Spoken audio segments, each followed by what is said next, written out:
Hey guys, it is the Animal, and today I'm going to be telling you how I got a tablet for free. It was awesome. Okay, so this week at my university is Engineering's Week, which is really cool. They're doing a lot of cute little kind of games for people, a lot of them engineering based. Like, I think yesterday they had an paper airplane contest, which is pretty neat. Unfortunately, I didn't have time to go to that, but today I did have some extra time, and they were doing air rocket contests. And so basically what that is that they have a little rig made out of PVC with a PVC tube, and they also have an air compressor, and they have a valve. So people were making rockets to go on this half-inch piece of PVC and to be shot up in the air.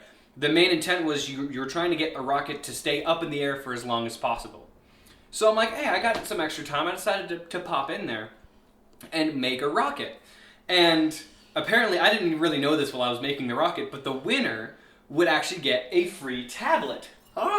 So I got this free tablet for winning. Now, here's my design. I want to show you guys this because there's a lot of different designs that were happening. So this is the one that I made. Unfortunately, one of the fins blew off in the actual launching of it. This only had one launch. But I sat down for a minute and I kind of observed what was working, and I observed two things. One, some of the rockets that weren't really enforced, because this is all just paper. This is index cards. This is a construction paper. Some of them that weren't secured properly or just taped to make the main body of it exploded on the launch pad.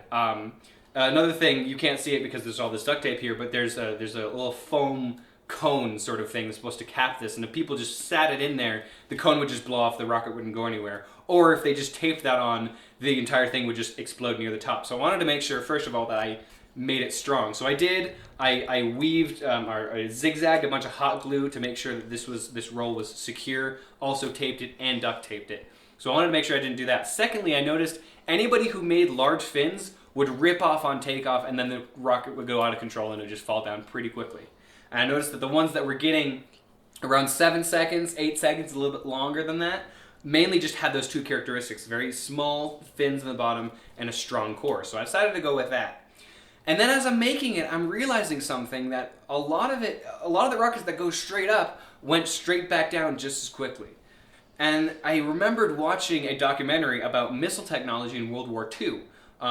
This is, I believe it was in between the V1 and while they're trying to get to the V2. And somebody built this rocket that had these fins on it.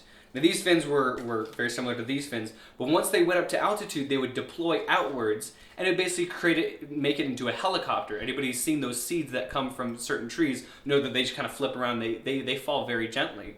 And I thought I could do this here, so I just got these 1-inch strips that are about 6 or 7 inches long, duct taped it to the top, and then I angled, if you can see the fold here, I angled that fold this way.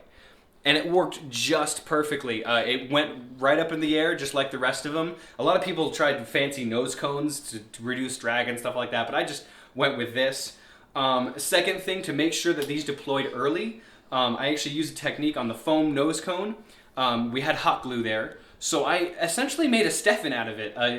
Those of you who are familiar with homemade Nerf guns, and I basically used the tip of the hot glue gun, which is very hot, to burn the center of the foam and then fill that with hot glue.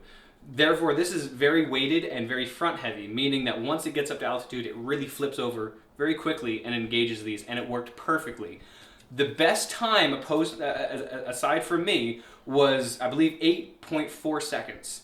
Mine did 11.5 seconds. I beat everybody else there by a good 3.1 seconds at least. And it was hilarious because after I recovered the rocket, they asked me, "Wait, what's my name?" Because they needed to know who this was going to, and also, "Are you an engineering major?" And I said, "No, I'm a music major." And one of the teachers just turned around and said to the crowd, because a lot of them were engineering students, "You guys all just got beat by a music major." It made me feel really good. So I'm going to be in the paper. I got my picture, and most importantly, I got this tablet, which I'm really excited because I already have World of Tanks things on there. I have World of Tanks Blitz. I'm going to be playing with my girlfriend. I already have the assistant, and I'm just starting to actually have a smart device, which is really cool because I've always wanted one, but I think they're kind of expensive. Now I got one for free. For paper and duct tape. So yeah, that was a really great day. I'm going to be using that a lot. Heck, I can even, keep in touch with Twitch and all that stuff. But at any rate, thank you guys so much for watching. It's been a very, very fun day. And just in the case that you have a college that does this air rocket thing, you know exactly what design to use. It's very simple to make, and the best part is I launched this, and I think right after they launched it, they did the last call. There was one guy who tried to mimic it and didn't do it very well, and it exploded on the launch pad. So make sure not only you use this design, but try to get on the latter end of the rocket launches so nobody can steal your good design. A few good tips, and that's how you can win an iPad at my college. Anyways, again, thank you so much for watching, and we'll see you guys later. Demonstration of the Gentle Reentry Device, or GERD for short. See, that's how it works.